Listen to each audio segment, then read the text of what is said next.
What's going on YouTube? Tass here, bringing you another YouTube video. Today we're here. I want to show off this incredible team that I have on FIFA 19 so early into the game. And I want to give you guys some insight into really my opinions on how good some of these players actually feel, no matter if you can't afford them now. Maybe you'll be able to afford them maybe in a couple weeks, a couple months, maybe never. Maybe you just want to know, Tass, how do these guys really feel? Do they feel crazy good like it says they should on paper? And yeah, I just wanted to show you guys my team for FUT Champs, qualifications for LAN event, at the moment, the formation I'm rocking at the moment. And that was really about it. I'm not gonna, because I understand this team is literally like the best team in the game. Near enough. It just depends on opinion. But I understand like the majority of you obviously watching this video can't have this team. I would give alternatives, but I'd rather you leave comments below what kind of squad builders you want me to do. Moving forward into the future, whether it's a 100k builder, 250k builder. I played a lot of draft. So before you say, Tass, we can't relate to you, Tass. We cannot relate to you. You know, we're never going to have these players. Listen, I've used all the players. I've played draft. I've played a hell of a lot of draft. I've done pretty well on it. And I got to use, you know, all the gold players in the game, more or less, really. Some really bad ones, some really decent ones, some really OP ones, like every year in FIFA there is. So leave a comment below what kind of squad builders maybe in the future. Yeah, to help you guys out. But anyway, let's hop into it. So, as you can see, 5-3-2 is the formation. Yes. Tass, Tass, yes guys, this is the formation I'm rocking. And by the way, I'm wearing the same thing because it's that same evening that I recorded the FUT Champs rewards. So yeah, that's that. Actually, it's the morning, as you can see here. What's going on? Here, yep, just there. Yeah, it's light out and I'm still awake. But anyway, so 5-3-2 in goal. I've had an issue, guys. I don't think I've ever actually said this in videos. I've always had an issue with De Gea in FIFA. Me and him haven't got along. Just haven't. I understand he's been the best keeper on FIFA 18, FIFA 17. And I've had him in. You know, I've won a championship with him. He's made mistakes for me. He's gone clutch for me. But I've never felt that way about him. I would prefer like a really big goalkeeper who just has size. Literally. Maybe the ability or technically on paper, some of the stats aren't as strong. So this year, I've gone with Thibaut Courtois. I mean, obviously, this is his Champions League version, so his gold is fine, just letting you know. But if you got the coins, you might as well, I guess. His biggest weakness is literally with his feet. That's about it. If you're not going to have issues playing out the back with him, as a goalkeeper, he's the best goalkeeper I've used so far. However, you know, De Gea and goalkeepers like that, I've just used them in a one-off draft. But I'd personally like to keep Courtois pretty long-term, I think. So we'll see what happens there. Not really much to say, is there? I mean, he's a solid as hell goalkeeper. And obviously, a bit of this is to do with chemistry reasonings as well. But yeah, so we're going to move ahead. This is where it gets tricky. So obviously, I don't have 2 centre-backs. I've got 3. There's options, guys. There's Van Dijk. I mean, I don't want this to turn into, like, me literally giving options in every position video, right? Because I just want to show you guys my team. But I'll let you know what I was thinking. So 2 centre-backs that were guaranteed, locked in terms of if you've got a lot of coins. Wait, what? What am I doing? Like, that guy's not even in my team. Yeah, Maldini. So Paolo Maldini, we paid 1.67. I believe that's actually pretty cheap. Pretty cheap. Yes, it is. Pretty cheap. Yeah, he plays left centre back for me. Unbelievable defender, of course. Nothing really bad to say about him. I think we should kind of move on because it kind of speaks for itself. And not only do the stats speak for themselves, but they do kind of live up to what they say. Sometimes, guys, things don't live up to what they say. But this guy, I've got nothing negative to really say about the man. And obviously, what a player he was in his heyday. Moving on. Pre-game, we've got Rio Ferdinand. Obviously, a very funny guy in the commentary box nowadays, or the analyst box, I'd say nowadays, not commentary. In BT Sport and everything. Hilarious. Unbelievable defender, solid, strong, aggressive, a man's game. That's why I would say he plays a man's game. And I'd say him and Maldini are the two best defenders in FIFA 19. Until, you know, the future, maybe there'll be like a Team of the Year Ramos who will start competing with it. But anyway, so they're the two that are in. I don't really know what else to really say. And then the third one, obviously there's icons to choose from again. This is one that I've personally gone with just purely due to athletic ability. Purely athletic, the athleticism. To get back after you make a mistake. 85 pace is ridiculous. His Team of the Year, I don't even want to know what the pace is going to be. It's going to be disgusting. Rafael Varane, in-game, we swap him and Rio Ferdinand around, so that's what it kind of looks like in-game. But yeah, this guy, honestly, guys, get his gold, in my opinion. There's a couple guys, I might as well just give some tips here. Van Dijk, honestly, is an absolute animal in FIFA. In the three at the back, though, I don't think Van Dijk would work. Van Dijk would have to be the middle centre-back. You need some pace on the left and right centre-back, I believe. Van Dijk's not super quick, and these three are obviously very quick. So, but Varane, absolute freak. Yeah, top 5 centre-back in the game. Excluding icons, 100%. Top 2 or 3 probably. Stats speak for themselves. He lives up to the height. 6'3" with 85 pace. There's nothing to say. He's won like every trophy already, hasn't he? The absolute freak. So fair play to him. We'll move on. Wing backs. So I haven't really dived into the greatness of this formation. So what really comes in handy here is I have outlets. So when things get tricky in the middle of the park, not all the time because it depends who I'm playing, but you can't mark everything.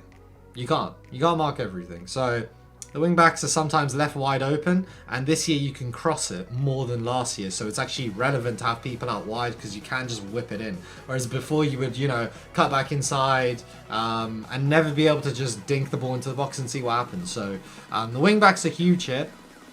Obviously on left wing back, again, I don't want this to turn into like me just giving the best position players in a video because I want to do that separately, but left back, I'd say Sandro, Jordi Alba, and Marcelo. That's kind of the three.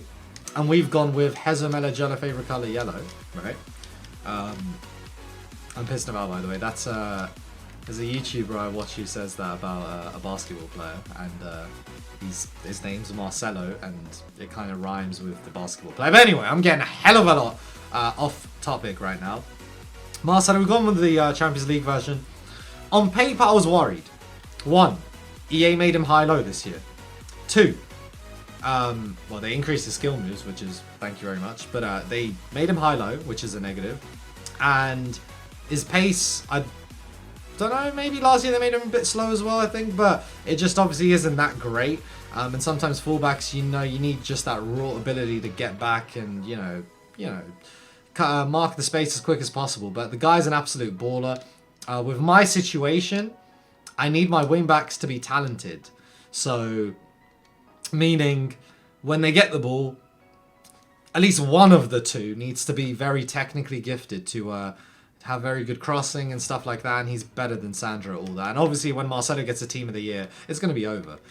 This guy's going to be an absolute beast. He's been increased 5-star skill moves. And I use my fullbacks a lot. So I like some dribbling and technical ability. However, on the other side, we haven't gone with technical ability. In terms of, in real life, I believe he's got a hell of a lot of technical ability, but just in terms of FIFA, we're talking about. Kyle Walker. Now, it's between him and Valencia. Again, Champions League one, because why not? But the gold one, there's no issue. Raw pace, which is what I wish Marcelo had. So that 91 pace, Marcelo will basically have in his Team of the Year, won't he? So Marcelo will be a freak. But yeah, 78 dribbling. So that's the one issue. Beautifully, he's high. High medium, I mean high is probably even better to be honest for a wing back and centre mid in my opinion. High is like the best thing. Haven't really noticed like him and Marcelo, even though one's high, one's high-low, is there like a crazy difference where I'm like, wow, I can really notice Marcelo being high-low. Do you know what I mean? And he's like all the way up the pitch and Walker's high and he's all the way back. Nah, not really. So some of them things are just a little mental thing in my opinion. So yeah, nothing bad to say at all. He's had some MVP games against pro players.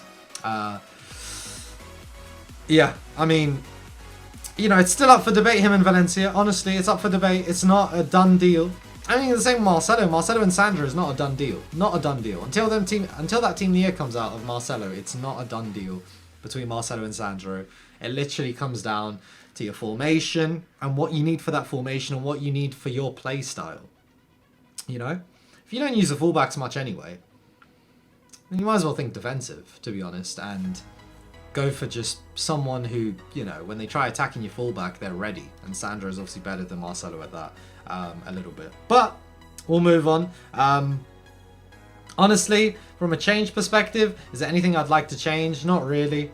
Not really at all, really. There's some things I'm sure you guys could say, oh, I'd prefer to have like Ramos over Varane maybe, or like Valencia over Walker, or Sandro over Marcelo. That's all personal opinion, honestly, but I believe that is as good as it gets.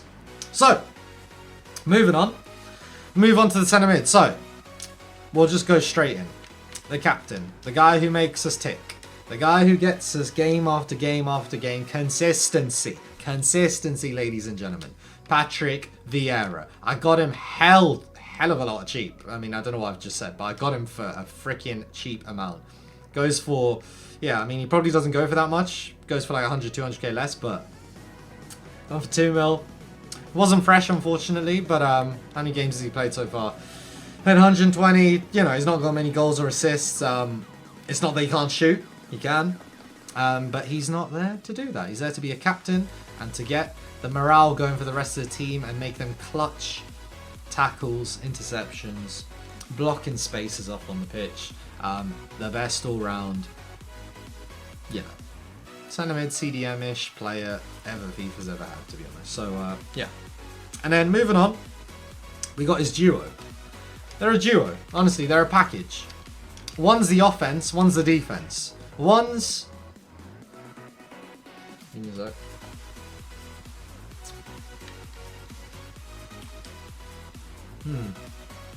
Trying to think of a comparison here. Like a duo in football. I can't think of anything. I don't know. On the top of my head, I was thinking like I was gonna make like a basketball reference or something like, I don't know, one's like, I don't know, whatever the hell I'm trying to say, just ignore it. We got Ruud Gullit, 3 mil. I believe in the moment, I mean, like, if I bought him a couple days earlier, it was a little bit less, so I think we lost out on him.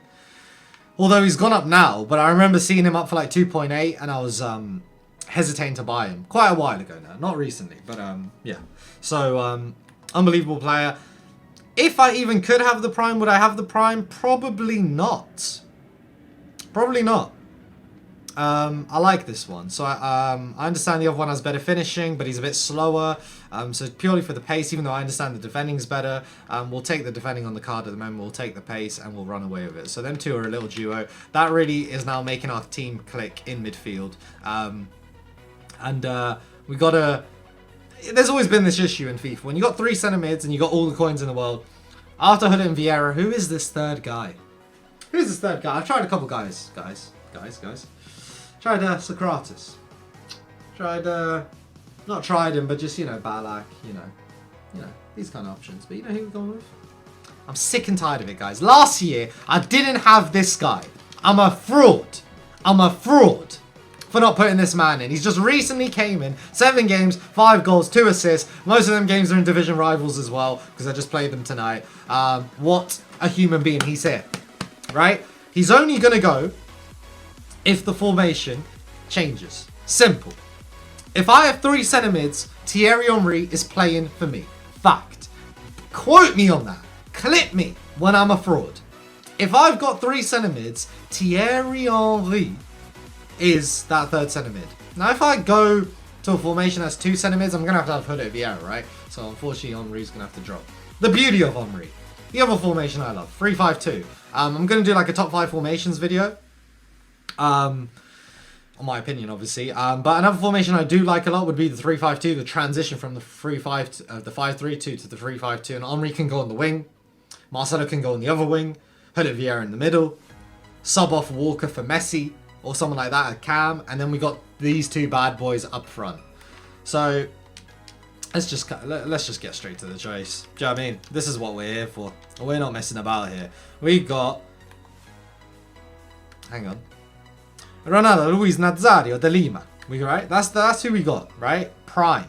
5'5", right? He is the striker. He is the ultimate player in FIFA. Now, as blasphemous as this may sound, does he live up to what I see on my screen? Sometimes. He's actually a pain in the bum, believe it or not. He really is. He really is. But we're going to move on to his partner before we talk about them as a duo. Cristiano Ronaldo. Oh, this guy's had some history in FIFA. Some history. He's going year after year after year. He's still here. He's not going anywhere. He's still here. You got to respect it. The greatness this man has showed in the electronic game of FIFA for how many years now in a row. The best striker in the game. Fact.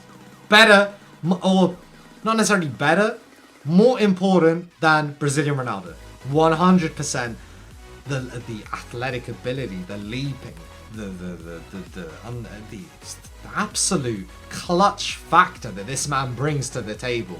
Day after day, week after week. This is the man of the moment. And it's just his normal gold, obviously. God knows what's going to happen when he gets his team of the year again. Ridiculous. What a guy. But them two are the partnership up top. Wouldn't replace them for anyone. I understand there's players going on here like Tass. You don't want to try Cruyff. I haven't tried these guys. Cruyff, Eusebio, Pele. Now, if I was 5-2-1-2 and I had a cam, Henry would obviously get dropped because Vieira and Hutter have to be the centre mids. And I'd try like a Cruyff, like a Pele. You know, these kind of guys. But I'm 5-3-2 and it's the formation for me. And yeah, that is my ultimate team. Now, when things get a bit rough, and we want to go 3-5-2, because that's what happens when I'm losing, I want to change formation. We bring on Mbappe, as I like to say. He goes Henry one wing, Mbappe another wing, and then, so Marcelo and Walker get subbed off, and then we bring on the greatest player of all time. The greatest player of all time is actually finally good on FIFA, believe it or not. Finally, he's actually good. So he goes Cam in 3-5-2, Mbappe one wing, Thierry Henry another wing, Hutter Vieira in the middle, R9, R7 up top, Maldini, Varane, and Rio at the back. That's what happens when we go 3-5-2. But other than that, this is the team in 5-3-2. It literally stays like this. In game, I do that. That's about it. Oh, sorry. Well, actually, it's like that. Sorry. Yeah. Yeah, and that's about it, really, guys. There is my team. My ultimate team. My ultimate team. The definition of ultimate is here. This is an ultimate team. In my opinion, you know, near enough the best team in the game. Due to the system I want to play, obviously. If I had a different system, some of these guys would get dropped. I wouldn't have 3 centre-backs. I'd have an extra guy in centre mid or wing or up top or cam or whatever. And we'd probably put in, like, I don't know, Cruyff or something. Who knows? Who knows? But anyway, yeah, that's about it. I'd like you guys to leave a comment below because I want to help you guys out with teams that are obviously more, you know, relevant for your budget. But this was kind of just a, you know, just to show you guys what I'm doing in FUT Champions and qualification and stuff like that. This is the team. This is the formation. Leave a like on the video if you did enjoy it. Leave a like on the video if you want to see a top 5 formation video, because I know I've done that every year. FIFA 17, FIFA 18. It's always gone down well and very informative, I believe. So I've got enough information on FIFA 19. I've played, what? Yeah, 220-ish games. I've got enough information to share with you guys my thoughts on this game now. So, that's about it. Leave a comment below what kind of new video ideas you want to see from me. And, yeah, that's about it, guys. Not really much else to say. I love the fact that I'm back to upload, and I love the fact that you guys are loving the content. And yeah, until next time, guys, I'll catch you later.